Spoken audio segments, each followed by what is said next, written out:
today. I was really pleased with practice today. It was our first full padded practice, and it was our best practice so far.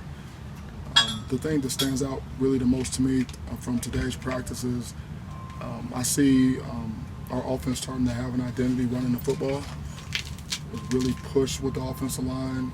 The backs run the ball hard. In our team run period, and throughout the entire practice, we really getting a strong, consistent surge on the offensive line, and running backs falling forward and finishing runs. And so that's great for our football team. It's a wake-up call for our defensive front, and I told them that. And so we'll see what happens tomorrow.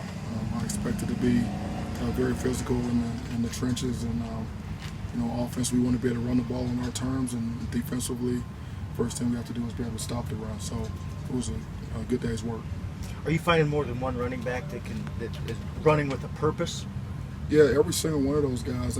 Broussard stepped up today. Fontenot, Dion's running the ball well. Obviously, Mangum is hitting the hole pretty good, and that's what we want to have. We want to have guys that compete and run the ball hard. First and foremost, take care of the football. But I saw that today. Do you think having so many guys in the backfield competing, different guys stepping up every day, is that kind of helping to create your offensive identity?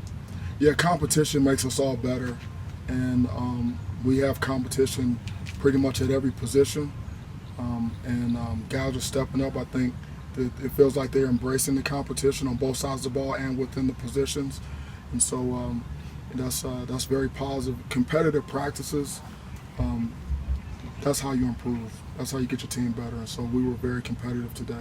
Coach Cap said that yesterday the offensive line maybe took a step backward, but today he said they took 2 steps forward. Did you get that sense from them today? Well, yeah, like I said, Coach Cap's one of the best in the business, and he had those guys going today.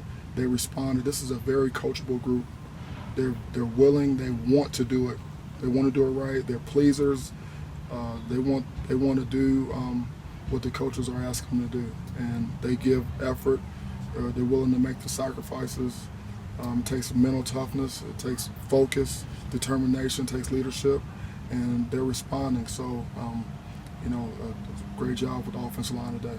On that defensive line, you've had a lot of the young guys, Lloyd Murray, Simon, Naeem Rodman, Austin, have all had moments where they've gotten a nice push. Is consistency that next step for them? Yeah, consistency in performance, that's how you become successful. And so with young guys, that's always a challenge because they flash.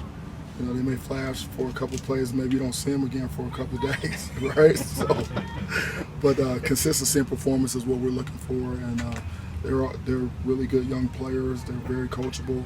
They work hard, and we're going to continue to challenge them and push them, and eventually we'll get the consistency that we need. What do you see specifically out of Alex Fontenot? We talk about that running back group as a group, but what do you see out of him specifically? He's got really good burst and acceleration. He runs strong. He finishes runs, and he's a willing blocker in pass protection. Well, we just talked with Mikel Onu for a little television segment. Impressive guy. Well, what do you see from him as a player?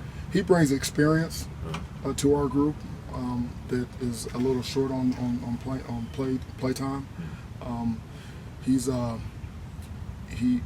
mature guy. He's a quick learner.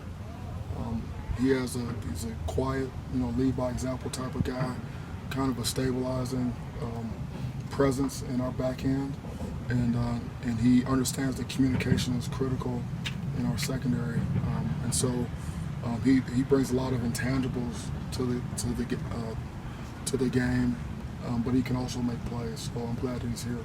Is he the guy that can strike hard at safety? Yeah, he's contact tough and he's a willing tackler, and so all of those guys need to be that. We can't have any guys out there in the secondary or any other position that are not contact tough and willing to deliver blows and strike and be physical. What do you need to see from John Van Diest this preseason to feel comfortable with him playing a lot of snaps this year? Yeah, just be consistent, make the plays he's supposed to make. He does it. He gives you everything that he has, like every rep, like every single day, on special teams and on defense. And after practice today, he came up to me and says, "Coach, is there anything specifically that you want me to do better?" he wants to get better, and so and we need depth at that position, and we have competition there. So he just needs to continue to work, and we're going to have a couple live scrimmages before our games, and obviously production scrimmages are huge too. John mentioned that he saw the secondary breaking up a lot more passes recently. Why do you think that is? Well, better understanding of our coverages, technique and fundamentals are improving, and guys are giving great effort.